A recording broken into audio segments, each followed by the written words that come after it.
Θα τις πουλήσεις. Ωραία. Άλλο, σταμάτα. Καλή ιδέα αυτή. Μετά είχε δει.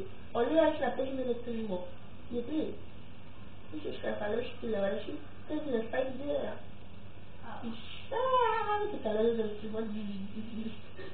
Του διαλύει. Στάση, κακό θα βγει. Και μετά, όταν είναι και δεν σε φωνή.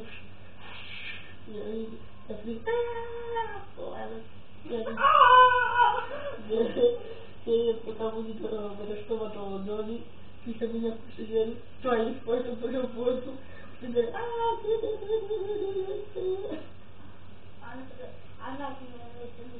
μετά ο Μάκης και ο Αντώνης παλεύουν για μια πιτσίλα.